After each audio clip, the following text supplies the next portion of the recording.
우리 인생의 성공이 어떤 것을 성공이라고 얘기합니까? 어떤 사람을 성공한 사람이라고 인정하고 성공의 모델로 여러분 삼고 있으신가요? 물론 믿음 생활을 하지 않는 사람들이 생각하는 성공과 우리 신앙생활 하는 사람들이 생각하는 성공은 좀 다를 것입니다. 세상 사람들이 생각하는 성공은 철저히 세상적인 가치를 가지고 말하는 성공입니다. 성공의 기준이 소유에 있는 것이죠. 예를 들면 돈을 많이 번다든지 공부를 많이 했다든지 높은 지위에 올라갔다든지 하면 성공했다는 이야기를 합니다. 그런데 우리 그리스도인들이 말하는 성공은 좀 다릅니다. 신앙적인 가치, 또 말씀의 가치를 가지고 성공을 이야기합니다. 돈이나 배움이나 지위나 권력에서 찾지 않는 것이죠. 그러면 성경이 말하는 하나님께서 말씀하시는 성공은 무엇일까요? 저도 이렇게 목회를 하면서 어떤 목회자가 성공한 목회자인가 이런 생각을 좀 해봤습니다. 도대체 성공한 목회가 무엇인가? 교회를 부흥시켜서 큰 교회를 건축하는 것이 성공한 목회인가? 그렇다면 교회가 클수록 성공한 목회자이고 개척교회, 시골교회, 작은 교회의 목회자는 실패한 목회자인가? 그렇지 않다는 것이죠. 정말 우리가 어떤 목회자를 존경하는가? 여러분은 어떠신지 모르겠습니다. 단순히 교회의 크기로만 성공이나 존경 여부를 말하는 그것은 잘못된 생각이겠죠. 그럼 우리가 무엇을 기준으로 성공에 대해서 말할 수 있을까? 무엇이 성공한 목회일까? 예수님은 어떨까요? 예수님은 성공한 목회자이실까요? 예수님은 성공하신 분일까요? 세상적인 가치의 어떤 기준으로 보면 예수님은 좀 성공과는 거리가 먼 분인 것 같습니다. 어떤 세상적인 소유라든지 어떤 물질이라든지 이런 것들을 많이 갖지는 못하셨잖아요. 집도 없으셨고 땅도 없고 어떤 무슨 살림도 없으셨고 옷도 두 벌 옷도 없고 신발도 없고 통장이나 모아놓은 돈도 없으셨죠. 평생 예수님 가난하게 배고프게 힘들게 33세의 짧은 인생을 사시고 그렇게 십자가에 돌아가셨습니다. 그러니 길게 사신 것도 아니고 막 소유가 많아서 넉넉하게 사신 것도 아니고 마지막에 우리 어르신들 그런 얘기해요. 마지막에 편안하게 하늘나라 갈 수 있게 그렇게 기도합니다. 그런데 우리 예수님 편안하게 가신 것도 아니고 그러고 보면 예수님이 성공한 분인가? 어떻게 보면 실패한 인생, 불행한 인생 아닌가? 그런 생각을 해보기도 합니다. 그러나 우리 예수님을 불행한 인생이다, 실패한 인생이다라고 말하지는 않지요. 오히려 가장 귀한 인생, 가치 있는 인생 사셨다고 이야기를 합니다. 실제로 예수님 그렇게 사신 것이 맞고요. 그리고 모두가 예수님을 존경하고 사랑합니다. 그 이유가 무엇일까? 예수님은 철저히 세상적 가치로 살지 않으셨고 말씀의 가치로 사셨기 때문이라는 거죠. 다시 말하면 오늘 본문 말씀을 가지고 우리가 이야기를 하자면 떡으로 사신 분이 아니라 말씀으로 사신 분이기 때문입니다. 오늘 본문 신명기 8장 3절에 보면 하나님 우리에게 아주 명확하게 우리가 어디에 초점을 두고 어디에 우선순위를 두고 어디에 가치를 두고 살아가야 될지를 말씀하시는데요. 우리 8장 3절 말씀을 같이 한 번 더 읽겠습니다. 너를 낮추시며 너를 줄이게 하시며 또 너도 알지 못하며 내 조상들도 알지 못하며 떡으로만 사는 것이 아니요 여호와 입에서 나오는 모든 말씀으로 사는 줄을 내가 알게 하여 하십니다. 아멘. 네, 떡으로만 사는 게 아니라 우리가 어떻게 사는 사람들이라고요? 네, 하나님의 말씀으로 사는 사람들이다. 그렇게 오늘 명확하게 말씀해주고 있습니다. 그러면 먹지 말고 굶으면서 말씀을 읽으면서 살라는 말씀이냐? 그건 아니죠. 우선순위 가치를 말하는 것입니다. 우리의 가치를 떡이 아닌 말씀에 두고 살라는 것이죠. 여러분, 떡은 무엇입니까? 우리의 삶을 유지해가는 아주 필요한 떡도 그렇고 돈도 그렇고 수단입니다. 수단. 그러나 목적은 아니죠. 목적은 아니에요. 떡은 반드시 우리가 살아갈 때 필요한 것입니다. 돈도 반드시 우리가 이 세상 살아갈 때 있어야 될 것입니다. 우리가 떡이 없으면, 돈이 없으면 어떻게 삽니까? 있어야죠. 삶에 너무나 중요한 수단. 그런데 그 수단이 목적이 되어서는 안 된다는 거예요. 그러니까 아주 우리에게 필요한 것이지만 그 수단일 뿐이지 그것이 목적이 되니까 돈을 벌기 위해서 나는 살아요. 나는 출세하기 위해 살아요. 그건 아니라는 것이죠. 떡은 그냥 떡일 뿐이고 그것이 우리의 삶의 목적이 될 수는 없다는 것입니다. 여러분, 사람은 누구나 욕심이 있죠. 갖고 싶고 먹고 싶고 소유하고 싶은 욕심이 있습니다. 그래서 우리가 말씀의 가치를 두고 살지 않으면 욕심을 따라가는 경향이 있습니다. 더 가지려고 하고 더 소유하려고 하는, 세상을 따라 떡으로 가게 됩니다. 그것을 따라가면 안 된다고 그것을 가르치기 위해서 하나님이 이스라엘 백성들을 40년 동안 광야로 이렇게 내모셨습니다. 가나안 땅 주신다고 해놓고 좀 빨리 주시지, 편하게 좀 가게 하시지, 그 힘든 광야 길을 40년 동안이나 가게 하신 것이죠. 40년간이나 광야에서 배고프고 힘들고 고생을 하게 하시고 그리고 나서 가나안 땅을 주셨습니다. 그 이유가 무엇인가? 신명기 8장 2절에 그 이유를 좀 말씀하시는데요. 우리 8장 2절 말씀 한 번 더 같이 읽습니다. 내 하나님 여호와께서 이 40년 동안에 내게 광야 길을 걷게 하신 것을 기억하라. 이는 너를 낮추시며 너를 시험하사 내 마음이 어떠한지 그 명령을 지키는지 지키지 않는지 알려 하심이라. 아멘. 낮추기 위해서 광야를 가게 하신 것, 고난의 길을 가게 하신 것은 우리를 겸손하게 하고 낮추기 위해서, 그리고 하나님 말씀 지키는지 안 지키는지 그 마음이 우리의 마음이 어떤지를 알려고 그렇게 하셨다는 거예요. 광야길을. 우리도 때론 광야길을 걸을 때가 있어요. 그렇게 하신 이유가 있죠. 우리를 막 낮추시려고. 그리고 우리가 정말 하나님 말씀대로 사는지를 보시려고. 우리의 마음이 하나님 말씀을 지키는 쪽에 있는지를 아시려고 그렇게 한다. 사람이 떡으로만 사는 존재가 아니라 말씀으로 사는 존재라는 것을 알려주시려고 40년 동안이나 광야길을 걷게 하셨다는 것이죠. 40년을 광야를 걷게 하신 것을 보면, 이 낮추시는데 40년의 시간이 걸린 것을 보면 이스라엘이 굉장히 교만했던 모양입니다. 좀 빨리 겸손했으면 좀 덜 고생했을 텐데 40년 동안을 막 광야를 이렇게 다닌 걸 보면 아주 교만했던 거죠. 그런데 분명한 것은 떡과 소유의 가치를 두면 그것이 많아질수록 사람이 교만해진다는 것입니다. 그래서 광야로 막 내모신 거예요. 뭔가 가지고 있고 뭔가 많아지고 그러면 교만할 수 있기 때문에 없는 곳으로 자꾸 내모시는 거죠. 겸손해지게 하시고. 그리고 자꾸 자랑하려고 하고 욕심을 부리게 되는 거예요. 이것이 떡으로 사는 사람들의 특징입니다. 이스라엘 백성들이 지금까지 그렇게 살아왔다는 것이죠. 떡에 집착하고 소유의 가치를 두고 살아왔습니다. 그런데 소유가 아니라 말씀의 가치를 두면 사람이 겸손해집니다. 인생의 성공이 소유에 있지 않다는 것을 알기 때문에 소유가 많아도 그걸 자랑하지 않고요. 그걸 더 가지려고 욕심을 내지도 않습니다. 소유가 많다고 교만하지도 않습니다. 왜냐하면 인생의 가치를 소유가 아닌 말씀에 두기 때문에 그렇습니다. 소유에 두지 않기 때문에. 그래서 소유가 많든 적든 겸손합니다. 이것이 말씀의 가치를 두고 사는 사람들의 특징입니다. 그래서 저분이 소유로 사는 분인가 말씀으로 사는 분인가 만나서 이야기를 해보면 그 사람의 생각과 삶의 방식을 보면 금방 알 수가 있습니다. 저 사람은 떡으로 사는 사람이구나. 저 사람은 말씀으로 사는 사람이구나. 압니다.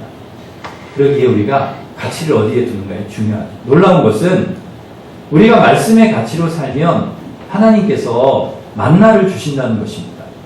떡과 만나를 쫓아다니지 않아도 하나님께서 만나를 주신다는 거죠. 말씀의 가치로 살면 하나님 만나를 주시고 복을 주신다. 하늘 문을 여시고 하나님께서 그런 복을 또 같이 주신다는 것입니다. 신명기 8장 1절은 이것을 우리에게 분명히 말씀해 주시는데요. 우리 신명기 8장 1절 한 번 더 같이 읽습니다. 내가 오늘 명하는 모든 명령을 너는 지켜야 한다. 너희 조상들에게 맹세하신 땅에 들어가서 그것을 차지하리라. 아멘. 먼저 뭘 하라는 것입니까? 모든 명령, 하나님의 말씀을 지켜 행하라. 그러면 어떻게 된다는 거예요? 너희가 살고 번성하고 하나님께서 약속해 주신, 맹세하신 땅을 얻게 해주신다. 차지하게 해주신다는 거예요. 그러니까 이 살고 번성하고 하나님께서 약속해 주신 땅을 차지하는 것은 이건 그 다음이에요. 먼저는 뭐냐? 하나님 말씀대로 사는 거예요. 그러면 이렇게 된다는 거죠. 그러니까 우리의 우선순위가 바뀌어서는 안 된다는 것이죠. 그래서 예수님도 마태복음 6장 33절에서 우리에게 이와 비슷한 말씀, 아주 중요한 말씀을 하셨습니다.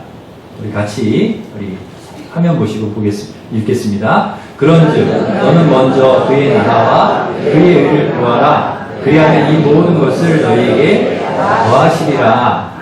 아멘. 먼저죠. 우선순위. 어떻게 하라는 거예요? 먼저 그의 나라와 의를 구하라. 하나님 나라와 하나님의 뜻, 의를 구하는 거예요. 그게 우선순위고 그게 가치다는 거예요. 그러면 어떻게 주신다는 거예요? 이 모든 것을 너희에게 더해 주신다. 먹을 것도 주시고 마실 것도 주시고 입을 것도 주시고 떡을 주시고 만나를 주시고 살게 하시고 번성하게 하시고 하나님이 차지하게 해주신다. 그러기에 우리의 삶의 우선시와 가치를 분명히 해야 하는 것이죠. 지금까지는 우리가 어떤 가치로 살아왔든지 앞으로 우리가 어떻게 살아야 되느냐? 말씀의 가치로 살아야 한다는 것입니다. 예수님 믿고도 우리가 하나님의 자녀가 되었음에도 불구하고 세상의 가치로 산다고 하면 우리가 정말 하나님의 자녀가 맞는가? 그리스도인이 맞는가? 변화된 것이 맞는가? 예수님을 믿으면 제일 먼저 달라지는 게 뭐냐? 가치가 바뀝니다. 가치가.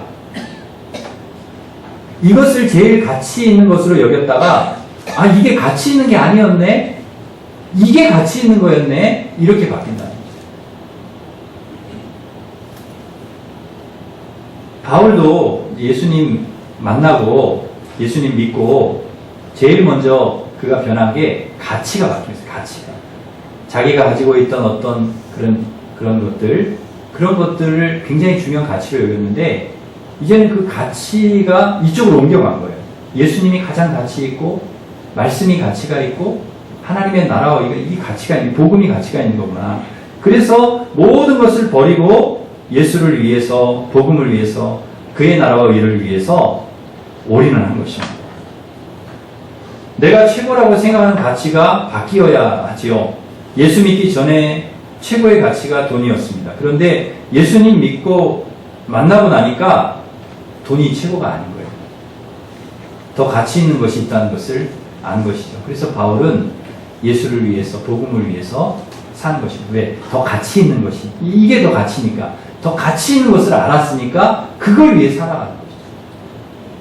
여러분, 우리가 지금까지는 가치 있는 것을 위해 살았잖아요. 이게 최고의 가치라고 살았잖아요. 그런데 우리가 예수님 믿고 더 가치 있는 게 뭔지를 알았다고 하면 이제는 그 가치를 위해서 살아가야 되는 것이죠. 이 삭개오가 누가복음 19장에 보면 삭개오가 나오는데요. 이 삭개오는 평생 그 돈의 가치를 두고 이제 산 사람인데요. 그것을 이제 많이 얻기 위해서 이 세리장이라고 하는 지위를 가지고 사람들의 돈을 더 착취하고 이제 빼앗아서 부를 축적을 했습니다. 굉장히 부자죠. 삭개오는 세리장인데 욕은 많이 먹는데 부자입니다. 그렇게 해서 돈을 많이 모았습니다. 그리고 거기에 가치를 두었다 합니다. 근데 예수님 만나고 나서 그의 가치가 바뀌었습니다. 이게 가치가 아니구나. 이게 절대 가치가 아닙니다. 그래서 그가 예수님 만나고 믿고 나서 가장 큰 변화는 뭐냐? 자기의 소유를 나누었다는 거예요. 소유의 절반을 가난한 자들에게 주고 속여서 빼앗은 것을 4배를 갚았다는 것입니다. 그러니까 가치의 전환이 이루어지니까 더 가치 있는 일을 위해서 아낌없이 자기 것을 나누는 것이죠. 예수님 만나고 소유가 아니라 나눔에 더 큰 가치가 있다는 것을 아는 것입니다. 예수님께서 자신을 위해서 전부 나누어 주시고 자신의 생명까지도 나누어 주셨다는 것을 알기 때문에 이미 자신이 그 하나님의 가치를 받았기 때문에 그걸 나눌 수가 있는 것이죠. 그 은혜를 아는 사람이 가치 있는 일을 위해서 하는 것이죠. 그래서 소유는 떡은 내 것이 아니라 하나님께서 주신 것이라는 고백에서 이제 출발해야 합니다. 그래야 선한 일을 할 수 있고 나눌 수가 있는 것이죠. 내 것이라 생각하면 절대로 나눌 수가 없습니다. 여러분, 내 소유를 어떻게 나눕니까? 내 것인데 절대로 나누지가 않죠. 그래서 어린 아이들은요 절대로 자기 먹을 것을 나누지 않습니다. 나 좀 줘 그러면 안 줘 그럽니다. 안 줘. 근데 주는 애들도 있어요. 주는 애들도 있는데 욕심이 많으면요 절대 주지 않죠. 떡에 집착하고 소유욕이 강할수록 절대 나누지 않습니다. 많다고 나누고 적다고 못 나누는 것이 아닙니다. 얼마나 내가 여기에 가치를 두고 있느냐에 따라서 나누지 못하는 것이죠. 그런데 원래부터 처음부터 그게 내 것이었느냐? 그렇진 않습니다. 여러분, 내 것은 내 것인 것이 원래부터 내 것인 것이 없어요. 태어날 때부터 내가 이것들을 막 가지고 태어나고 막 이렇게 한 분이 없어요. 여러분, 생명도 그래요. 생명도 내가 막 가지고 태어난 게 아니에요. 하나님 주신 거죠. 생명부터 우리에게 주신 거죠. 건강도 내가 막 가지고 나온 게 아니에요. 하나님이 우리 안에 주신 거죠. 여러분, 소유도 마찬가지예요. 내가 막 싸들고 나온 게 아니에요. 나는 아무것도 가지고 나온 게 없지만 하나님이 주셨잖아요. 그래서 우리가 지금 이렇게 살고 있잖아요. 그러니까 원래 내 것은 아닌 것은 없는 거죠. 하나님이 주신 거죠. 하나님이 주신 것을 가지고 내가 쓰기도 하고 사용하기도 하고 그리고 이제 하나님이 오라 하시면 가는 거죠. 하나님이 주시지 않았으면 쓸 수도 없고 사용할 수도 없고. 여러분, 저는 이 말씀을 제가 이렇게 생각하면서 누가복음 12장에 나오는 그 어리석은 부자의 이야기가 생각이 났습니다. 예수님이 비유로 이제 하신 말씀인데요. 한 부자가 있는데 농사를 지었어요. 그해 농사가 너무 잘 됐어요. 그래서 소출이 굉장히 많이 나게 됐습니다. 그러니까 그 소출이 많아지니까 어떤 생각을 하는가 하면 곡간이 작아요.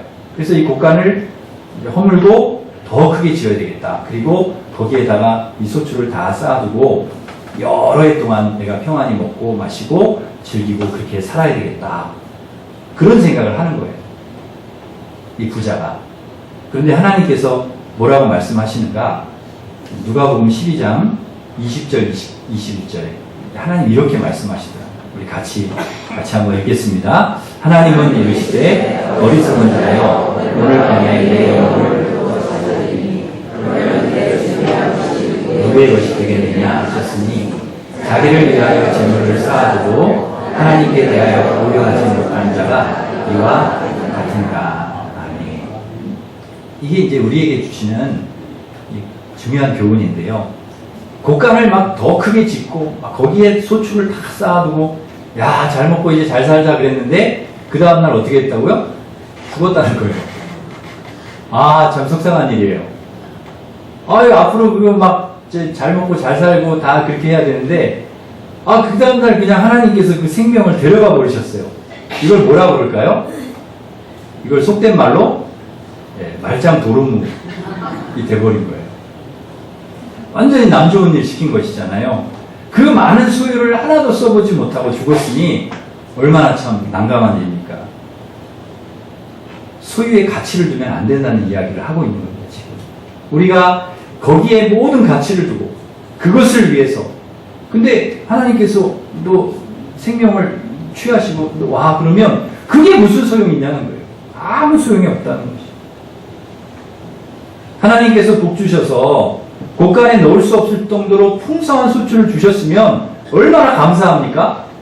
그러면 곳간을 헐고 다시 지을 생각하는 것이 아니라 먼저 그 많은 소출을 주신 하나님께 감사하고 이웃과 나누고 그리고 그 나머지 남은 것을 이제는 그 작은 곳간이라도 거기에 넣어두고 이렇게 할 생각을 해야죠. 그렇게 안 했다. 다 내 거야 그러고 곳간을 물고 더 크게 거기에 다 쌓아놓고 이것이 먼저 그의 나라와 그의 의를 위해서 살아가는 것입니다. 곳간을 더 크게 짓고 다 자기가 갖겠다는 것은 욕심이라는 거예요. 말씀으로 사는 인생이 아니라 떡으로 사는 인생이라는 것이죠. 우리는 이제 그런 생각을 할 때가 있어요. 아유, 나는 부자가 아니니까 나는 괜찮아. 여러분 그런 생각 하실지 모르겠어요. 나는 자유해. 여러분 우리가 부자든 부자가 아니든 그게 중요한 게 아니라 우리의 가치를 어디에 두느냐가 중요한 것이죠. 그래서 여러분이 할 수 있는 최선을 다해서 여러분 나누시기를 바랍니다. 성경에는 떡을 위해 살았던 어리석은 사람이 또 하나 나오는데 그 누군가 하면 나발이라는 사람입니다. 이 나발은 굉장히 부자였습니다. 엄청나게 부자였는데 이 다윗이 사울을 피해서 도망 다닐 때 이 다윗에게 한 600명가량 그 상처받은 사람, 그 다음에 외로운 사람, 이런 사람들이 모여듭니다. 그래서 남자가 600명이니까 뭐 여자들 아이들까지 하면 1000명이 넘는 그런 숫자가 다윗에게 모인 거죠. 그러니까 다윗이 그런 책임이 있는 거예요. 이 사람들을 이렇게 먹이고 챙겨야 될 책임이 있는 거예요. 그런데 다윗이 도망 다니는 신세인데 어떻게 챙깁니까? 농사를 지을 수 있다면 그것을 재배해서 먹일 수도 있고 양을 친다면 양으로 이렇게 할 수 있지만 그럴 여건, 도망다니는 신세가 뭐 그럴 여건이 안 되잖아요. 그렇다고 막 도둑질하고 강도질 해가지고 그걸 먹일 수도 없는 거예요. 하나님의 사람인데 다윗이. 그러니까 어떤 생각을 하냐면 다윗이요. 그 지역마다 부자가 있잖아요. 부자에게 가서 좀 나눠달라. 그 얘기를 하는 거예요. 그게 누군가는 나발입니다. 나발. 근데 나발이 뭐라고 얘기합니까? 싫다고 얘기해요. 근데 사실 이 다윗이요. 그 600명의 그 사람들과 같이 이 나발의 양을 치는 사람들이 들에서 양칠 때 도둑이 와서 강도가 와서 해치지 못하도록 그들이 울타리가 돼서 다 지켜주었습니다. 그들 보호해주고 뭐 한 마리도 빼앗지 않았어요. 그런 이야기를 했음에도 불구하고 안 주는 거예요. 하나도 안 주는 거예요. 다윗이 칼을 차고 그 400명과 같이 칼을 차라. 그러고서 이제 나발의 집을 싹 이렇게 진멸하려고 막 갈 때 그 부인 아비가일이 딱 나가서서 다윗이 돌아오기는 합니다만 나중에 이제 아비가일이 그 이야기를 해요. 다윗이 당신 죽이려고 이렇게 나누질 않아서 다윗이 당신 죽이려고 이렇게 올라오려고 했다. 그 얘기를 듣고 나발이 돌처럼 딱 부서집니다. 그리고 며칠 있다가 죽어요. 뭐 심장마비로 죽었는지 뭐 뭘로 죽었는지 하여튼 그거는 뭐 뇌경색으로 죽었는지 하여튼 그거는 알 수가 없지만 근데 성경에는 뭐라고 나옵니까? 하나님이 치셔서 죽었다 이렇게 나옵니다. 그 많은 재산을 놔두고 죽은 것이죠. 좀 나누고 좀 선한 일 하고 그러면 좋지 않습니까? 만일 나발이 나누었다면 어떻게 됐을까요? 다윗이 그냥 있었겠습니까? 왕 될 사람인데 반드시 갚았겠죠. 더 좋은 것으로 갚았을 거예요. 아니 나발에게 장관 자리 좀 하나 해주면 좋겠다. 이렇게 얘기할 수도 있지 않았겠어요? 우리가 말씀의 가치로 살았다면 나발이 그렇게 마지막이 나쁘지 않았을 것입니다. 어디에 가치를 두고 사는 삶이 사는가 이게 중요한 것이죠. 사울왕도 초심을 잃어버리고 떡의 가치를 두고 살았습니다.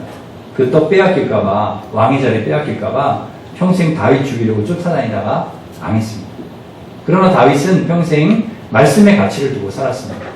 그래서 떡의 욕심은 왕의 자리 거기에 욕심을 부리지 않았어요. 그래서 당장 죽여서 왕이 될 수 있지만 끝까지 사울을 죽이지 않았습니다. 이것이 다윗의 위대함입니다.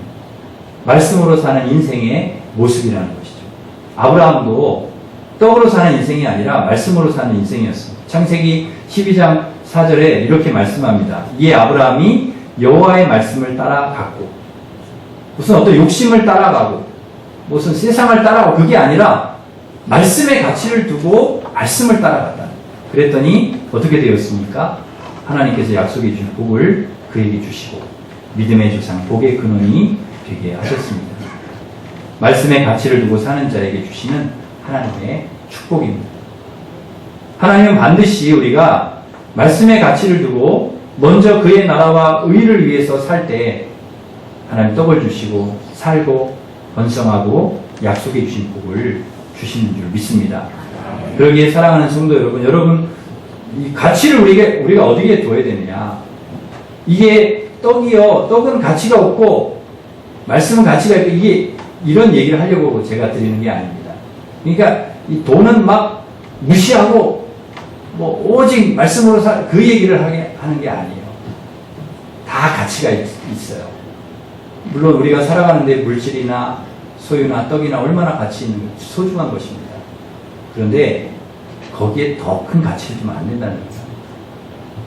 가치, 어디에 우선순위를 두어야 되는가, 그 이야기를 제가 드립니다.